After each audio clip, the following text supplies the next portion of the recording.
Minun nimeni on siis Laura Huhtasaari ja haluan vielä toivottaa teidät kaikki lämpimästi tervetulleeksi tähän vaalitilaisuuteeni. Maahanmuuttajat eivät ole yksi ryhmä. Me perussuomalaiset haluamme tehdä sellaista maahanmuuttopolitiikkaa, jonka vaikutukset meidän maallemme ovat positiiviset tai neutraalit. Ja silloin on hyvin tärkeää tietää, millaisella maahanmuutolla on minkäkinlaisia vaikutuksia. On myös tärkeää tietää, mitä maahanmuutto maksaa. Myös Suomessa meillä on meidän oikeusjärjestelmässämme paljon kehittämisen varaa.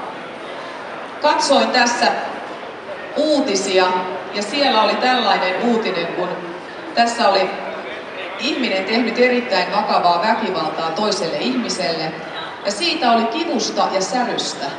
Oli hänet määrätty maksamaan 4 300 €. Lisäksi hän sai sitten 4 kuukautta ehdonalaista.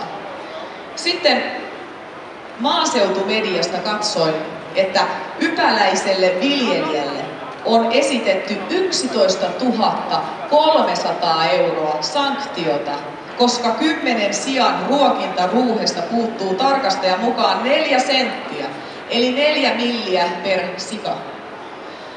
Yhtään sikaa tässä ei ole vahingoitettu ja kysymys on tässä tapauksessa vielä elinkeinosta.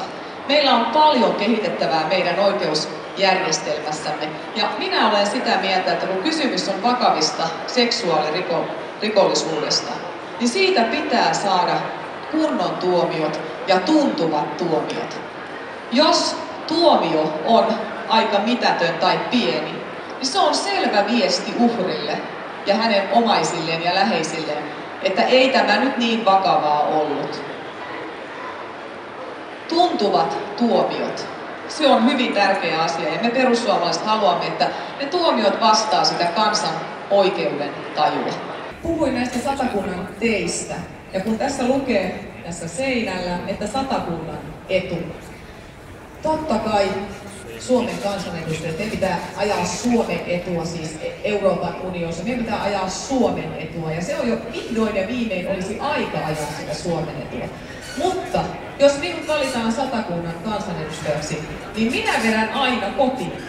Totta kai Satakunnan etu tulee olemaan se ykkönen ja Suomen etu on sitten se kakkonen. Ja meillä Satakunnassa, niin kuin tiedätte, nämä tieverkot, perustiet ovat erittäin heikossa kunnossa. Ne eivät palvele ihmisiä, ne eivät palvele elinkeinoelämää. Meillä on valtateissä hyvin heikkoja kohtia ja heikossa kunnossa tämä valtatie 8. Se vaatii vielä sen toisen 100 miljoonaa tänne Porin päähän. Ja sitten noin 100 miljoonaa me tarvitaan myös siihen rautateiden parantamiseen, että me saamme nopeamman yhteyden Porista Helsinkiin. Alle 2,5 tuntiin se on tarkoitus saada. Ja tällaisia projekteja aloitetaan joka vuosi ympäri Suomea. Nyt niiden on tarkoitus tulla myös tänne Satakuntaan. Satakunta ei aina voi jäädä ilman. Me tarvitsemme tänne niitä, mutta ainoastaan ei tämä tie ole se, vaan myös nämä valtion osuudet. Kun olen kaupungin hallituksessa ja kaupungin valtuustossa, niin katsoin näitä valtion osuuksia ja Porin osalta se oli miinus 15 miljoonaa.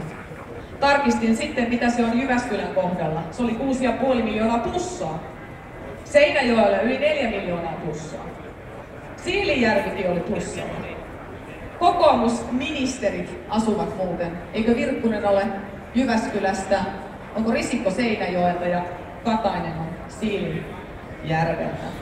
Ja Satakunta kokonaisuudessaan oli näissä valtion osuuksissa häviäjä, myös Rauma ja Huittinen kokonaisuudessaan. En ymmärrä millä kertoimilla tämä oli laskettu, koska meillä Satakunnassa väestö ikääntyy muuta Suomen maakuntia nopeammin.